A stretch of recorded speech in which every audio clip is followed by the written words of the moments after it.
नाती पोती है, इनको सबको जो है भर्ती करके 4 साल के लिए बॉर्डर पर भेजें और फिर पता चल जाएगा इनको कि ये देश की सीमाओं पर रक्षा कैसे होती है और एक सैनिक कैसे तैयार होता है।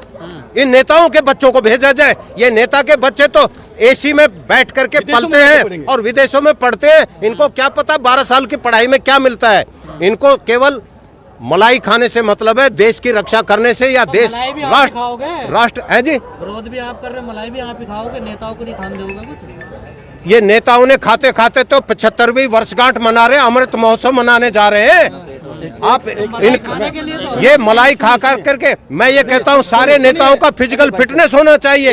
ये फिजिकली फिट भी होने चाहिए। एक सेकंड सुनिए, आपने कैसे सवाल किया भाई साहब। आप अपनी आत्मा, जितने भाई खड़े हैं आज तक सेना ने कभी देश का सिर झुकने दिया। हम ये वर्दी पहन के आए साहब, इस वर्दी का पूरा देश सम्मान करता है। मोदी जी ने झुकने नहीं दिया। इस वर्दी का पूरा देश सम्मान करता है। अगर इस वर्दी का अगर कलंक लगे तो पूरा देश हमें माफ करेगा क्या?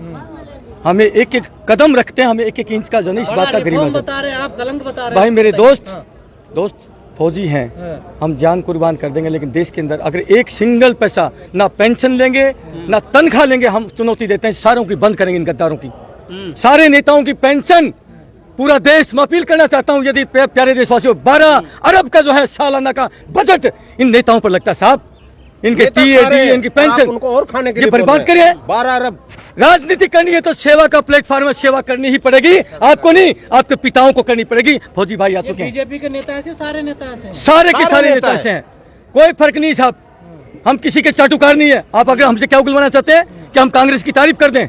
नहीं, किसी की तारीफ नहीं करेंगे। सारे के सारों ने देश का नाश किया है, गरीब को गरीब बना। 70 साल से हम आपकी गरीबी दूर करेंगे, हम आपकी गरीबी दूर करेंगे। अरे 70 साल से तुम गरीबी दूर नहीं करके तुम इसका मतलब नापुंसक हो, तुम्हारी औकात नहीं है। हम फौजी हैं, हम चुनौती देते हैं, हिम्मत है, आए मुकाबला हो जाए, मंच हम प्रदान करेंगे।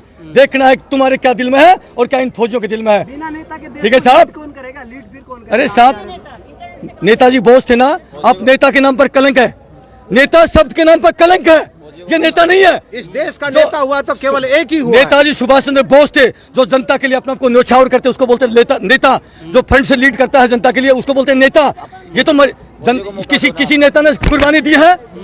नेता कुर्बानी लेते हैं और सैनिक कुर्बानी देते हैं, ये डिफरेंस है साहब, जमीन आसमान का अंतर है। ये सारे कांग्रेसी कह रहे हैं इन्होंने कुर्बानी दी है। अरे साहब, इनको तो देख लिया, पूरे देश ने देख लिया, क्या बात करें। 70 साल से इनको देखते आए, तो 8 साल में कैसा लगा? ये क्या कर देंगे? देखिए मैं आज फिर कह रहा हूँ, पिछले 70 साल में जो काम हुआ इन्होंने 8 साल में उसको बर्बाद कर दिया। मुझे इतना कहने में कोई संकोच नहीं है। मैं कांग्रेस पहले के वक्त में फिर भी ये देश महफूज था। इस देश में जाति धर्म में किसी प्रकार की नफरत नहीं थी। इतने साल से कभी कोई हमने देखा नहीं कि हिंदू खतरे में है, हमने तो नहीं देखा। आज 8 साल में हिंदू खतरे में है। मेरे देश का पीएम है वो हिंदू है, मुख्यमंत्री वो हिंदू है, राष्ट्रपति हिंदू है, और फिर उसके बाद में मेरे देश का हिंदू खतरे में है, तो इनको कुर्सी छोड़ देनी चाहिए साहब। हम फौजी हैं, फौजी की कोई जात धर्म नहीं होती, फौजी की कोई जात धर्म नहीं होती। जब सैनिक सीमा पर खड़ा होता है तो वो देश के लिए होता है, पीछे अगर शहीद होता है तो देश के लिए होता है, जात धर्म के लिए नहीं होता। गुरुकुल की परंपरा हम 30 साल हम कंगना रनौत बोल रही है कि गुरुकुल की परंपरा को बढ़ावा मिला। कंगना रनौत के लिए हम कुछ नहीं कहना चाहेंगे, क्योंकि कंगना रनौत का नाम मत लीजिए। ये नाचने गाने वालों ने ही तो इस देश का नाश किया है।